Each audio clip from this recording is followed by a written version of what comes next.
So looking forward, as we think about the very near term, as we're approaching December and getting into 2023, what are the most interesting opportunities we can see? And one of the fundamental beliefs I have is the most interesting opportunities are maybe things yet to be discovered. There's basic science, there's fundamental research that leads to some very interesting applications. And of course, we're seeing some very interesting technologies that have already been developed, and then understanding how to best take advantage of those and where those opportunities are. These are the things that we look at going forward. So one of the things we look at is artificial intelligence. And one of the things about artificial intelligence is there's a lot that's misunderstood. And there's some topics that I've discussed earlier, which is it still has some fundamental inefficiencies, even as we understand with more data, better processing, there's still a quality of data that's essential within artificial intelligence. But the one thing that it really does represent, I call it a platform for disruption, right? Because it really is a tool and a very effective tool, and that kind of insight can disrupt so many industries in so many ways, and it's a way to capture great value even from current processes or invent new processes. Even when we saw a firm like Google apply their artificial intelligence systems to their energy usage, they were able to increase their energy efficiency by 40%, right? So these are dramatic improvements from just understanding how basic systems work. And so as we talked about before, there's a big difference between just a lot of data and maybe a quality of data, right? So useful data doesn't mean collect data from everywhere and figure out what's useful. Our systems really don't work well that way. Understanding the dynamic nature of information, learning how to learn, separating data into useful packets, understanding what usefulness is really there, refining that, and creating better data sets is really a goal for the future. It doesn't scale from where we are today. So we need to have much more efficient and better data usages. And I call it, the sharpened rock, right? So go back to the days of maybe the Neanderthal or whatever it is in prehistoric times when mankind finally figured out how to sharpen a rock. Well, that made a big difference now. Suddenly we could create many more useful tools and many more useful things. And artificial intelligence is really the modern day sharpened rock. It's a way for us to create tools and create processes and create things that are much more efficient. In and of itself, it really is just a tool. And so it's a better way for us to do things. And those applications can create tremendous value. So something I'm calling the new industrial revolution. So there's a couple things going on. One is we've had globalization that was ascendant and now it's not, right? It's turned into sort of a political maelstrom, and now we want more isolationism. We've got political risk to cross-border transactions. So comparative advantage is giving way to localized specialty. And so a great example, of course, is integrated circuits, where we're now bringing that kind of manufacturing capability back to the United States. Well, with tens of billions of dollars being invested, we're looking for efficiencies, we're looking for ways to make that more cost effective. They haven't been, which is why we've been overseas. But if we're going to create, I'll call it an inefficiency that scaling back from globalization fundamentally creates, if we're going to do that, then we're going to need not only this localized specialty, but ways to make that industrial process much more efficient. So let's call it the new industrial revolution, where just as power, whether it was thermodynamically generated power, enabled an industrial revolution in the first place, now we need software tools, software innovation to bring the new industrial revolution where we're more efficient, we have better processes, better ways to handle things if we're going to localize things. So we've introduced inefficiency into our process. Now we have to find a way to extract inefficiency and create efficiency. Doing that will be a great opportunity. And so this will require additional innovation, and that will create more efficient manufacturing. And that's the virtuous cycle that I think the new industrial revolution can create. And that will be created by artificial intelligence and software engineering. So the other topic which gets a lot of attention is power. So power is prosperity, right? So we've experienced this in the Western world. Now China has experienced it. India is experiencing it. And, about 4 billion other people would like to experience it, and they don't have it. The side effect of that prosperity is climate crisis. And we have to deal with not only the changes in weather, but pollution and assorted other impacts on our livelihoods, which are very draconian and existential to some degree, right? But the problem is that we have to define the problem properly first. And, in Vaclav Smil's book, How the World Really Works, he identifies there's 4 pillars to society, which aren't going away anytime soon, and in fact are increasing, and they are steel, cement, plastics, and fertilizer. All of these are essential to the modern world. All of these require tremendous amounts of energy and processing, and we can't just be carbon neutral in 20, 30, or even 50 years just on these processes alone. So we need something much more fundamental. We need a breakthrough, right? And I call it like the orchestra. So in other words, we need to orchestrate where power is generated. And if we're using alternative energy, we really need to orchestrate the source of that alternative energy with the application of that alternative energy. We need to coordinate development. We need to coordinate storage. We need to coordinate so many things that it really does become this orchestra that's essential. And we need disruptive innovation. And that is probably basic science more than anything. And it's not something that a lot of people focus on, but I do. And when you have directed policy and directed research that says, well, let's have a better outcome with electric vehicles. Let's have a more carbon neutral footprint with another process. That's directed research. That is almost always inefficient. And think about those innovations that created the modern world in the first place. Let's think about thermodynamics and electromagnetism, and then quantum mechanics. Basic science, but it's thermodynamics that drove the first steam engines, drove the first industrial revolution, and changed the world. But it's understanding that basic science that enabled it. And the same thing with electromagnetism. It's electricity, right? And even when electricity was first generated by Faraday, people didn't quite understand what use could it really be. Yet without the electrical grid, we have no modern society. And of course, quantum mechanics and that understanding enables the science of very small things, which is integrated circuits and all the devices that we use. Now we need basic fundamental research and scientific breakthroughs to really solve this issue, because the world wants to be prosperous. The world wants power. We have to find a way to create power that doesn't destroy the world, right? So we have to break that cycle. And that's why there's a couple of areas that are very interesting, just to mention them. I talk about fusion and geothermal engineering, right?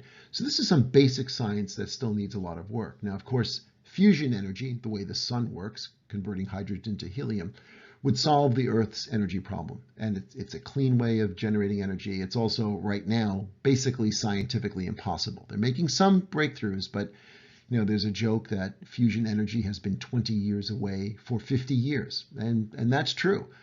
So the problem is that if we can solve the intense energy that's required to generate fusion in the first place, while having residual energy that can then supply on enough capacity, we've solved the problem. We still need basic science to really enable that.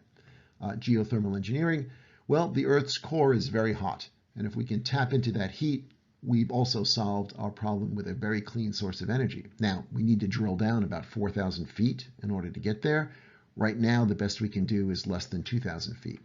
That's not just simply keeping going, right? There's a lot of geology, there's a lot of pressures, there's a lot of understandings of basic science and innovation that's needed. But those two programs in and of themselves represent a fundamental breakthrough that can essentially change the world for the better. So it's worth investing in basic science. An electric vehicle isn't going to do anything to make this problem any better. But these things really can. And there's other basic science as well that's needed. But that's really where I think the fundamental focus can be. All right. So another area which, particularly interests us is life sciences, right? So what we've seen is tremendous breakthroughs in how we can develop drugs and how we can understand how these processes work, right? So large-scale artificial intelligence from DeepMind solved the problem of understanding protein folding. And that's a big deal, right? Because all things exist because amino acids combine to create a protein. Those proteins folded together, and that folding told your body what to do. So this is a way to enhance drug development, target diseases very cost effectively, and also effectively regarding side effects and other draconian efforts to cure serious disease, we may be able to overcome. And these developments are just now beginning to have tremendous breakthroughs. The other thing that this enables is, I call it a platform. I mean, it's a lot like software. I mean, if you think about it, the body is essentially the world's best software system. So we have a software platform that may give us real insight into the fundamental causes of disease. And one of the areas that is getting a lot of attention is inflammation, specifically intracellular inflammation.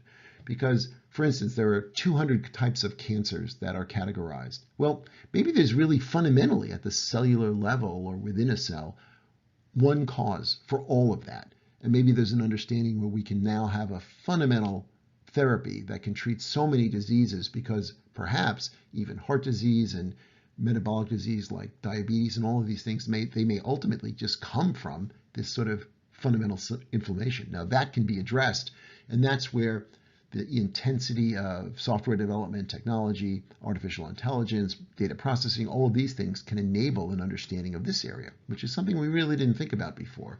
And when you look at the real breakthroughs with messenger RNA, with CRISPR technology, these things that are really leading to some very interesting new developments, new therapies, new vaccines, obviously with the pandemic, there's something also fundamental going on. And I'm saying that synthetic biology, which is thought of as, well, we're going to create a bunch of Frankenstein monsters. But what it really does at its core is it understands evolution and uses what evolution has solved long ago to our benefit. And CRISPR is a great example of that. So CRISPR technology is essentially bacteria's way of fighting viruses. And it's taken 3 billion years, but bacteria have figured out really well how to fight viruses. Now we're simply using that very process and that insight to edit DNA, but it's really fundamentally understanding this evolutionary process that can be used to our advantage. And that's one of the other areas that, from now on, will continue to create more and more great opportunities. And then also touching on financial technology, which, of course, we've had the catastrophe of FTX and all the other related entities. We can go on and start naming probably dozens pretty soon. But that is a sideshow. That it's always been sort of this hyperbolic thing off to the side that is not regulated. It's centralized. It's controlled, and essentially it becomes a self-fulfilling prophecy with no fundamental foundation to it. Right? That's to be ignored. What's really going on is there's an ability via digitization to disintermediate, but it's disintermediating fund flows, it's disintermediating transactions, it's an ability to create, I call it the real disintermediation, right? So it's this ability to take currency or a digital asset, but something that's a real asset. It's whether it's backed by a dollar or a euro, it's digitized, but it can be transferred very easily, securely on a blockchain platform, and that can revolutionize finance. So now anyone can invest in anything, anywhere, with a currency they can depend on. And also it can be a security, right? It can be, equity ownership can be digitized in a digital form, and that can be a secure form, and it can be recorded. But this is where you need regulators, you need legal enforcement. You have a contract with a digital asset. Well, if you don't have the right jurisdiction, you have no legal enforcement, as I think the creditors to FTX are going to find out, right? So the government needs to play a vital role. You need to have the central banks involved.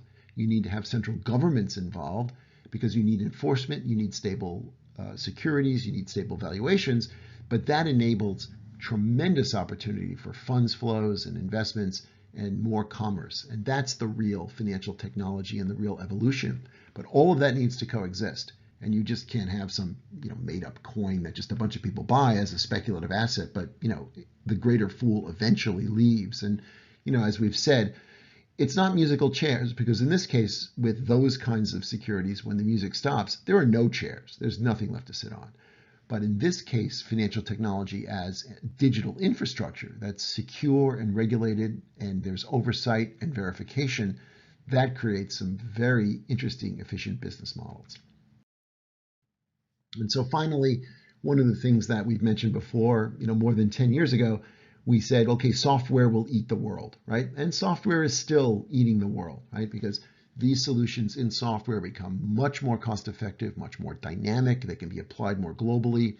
Not too long ago, you came up with a product. It was in a box. You had to make that box. You had to sell that box. You distributed it maybe in the United States, maybe 6 months later in Europe, maybe a year later in Asia.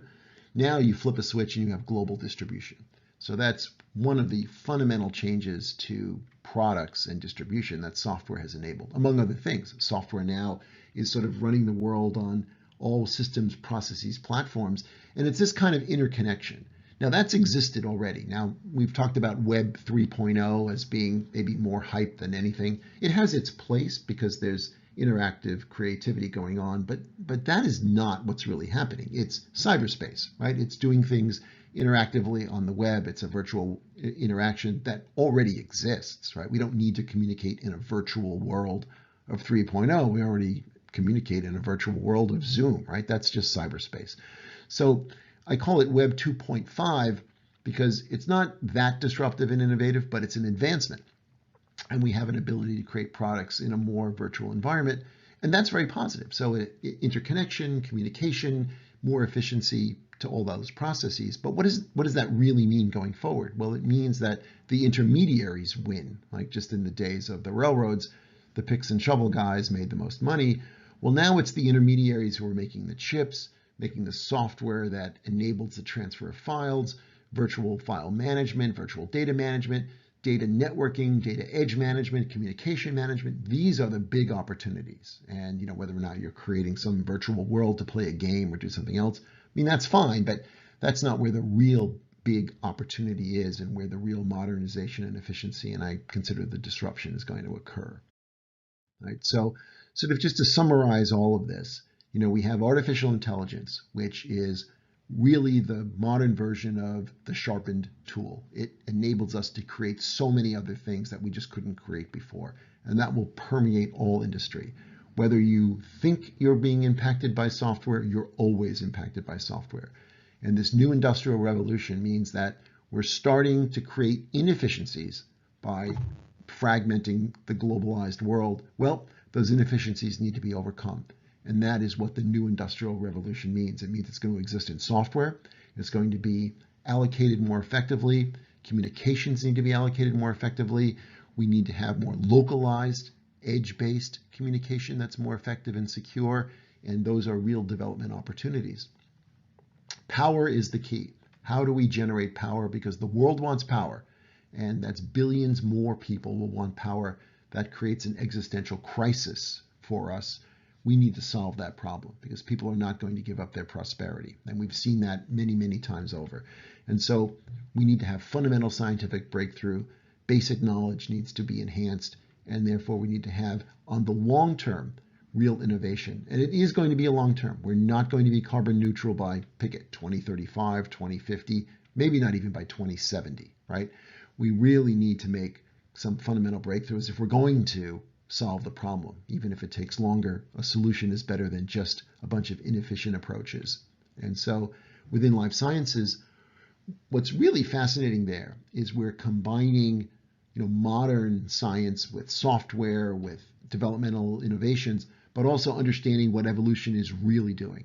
So the innovations have enabled us to really understand, and CRISPR is the best example, like what has really happened in nature over time, because that's been tested, that works. So how can we take something that works and apply it to something that's useful for us? And that's what innovation in technology and life sciences is really enabling. And so finally, financial technology, well, it's a big deal because now we can digitize assets, but we need regulation, we need government enforcement, we need people that we were sworn enemies of before. Well, they are needed now, and I think that can create tremendous opportunity where you're disintermediating to the entire world, right? There's a global opportunity and a global market for everything. Things do not need to be in fragmented markets, whether they're in New York or London or Singapore or wherever. They can be global. That's the big opportunity, and that still needs to be developed, but now that has to happen not independent of government regulation and oversight, but in partnership with them. And then finally, yes, software continues to eat the world. These solutions will be found fundamentally in software, and it's software development that will impact life sciences, it will impact financial technology, it will impact power, it will impact all these areas. And the intermediary to markets, the intermediary to innovation and technology is going to be found through software development, and software enhancements. And that's the real opportunity. And going forward, these areas look most exciting, even beginning as early as next year, which is, next month. But this will all be happening very soon.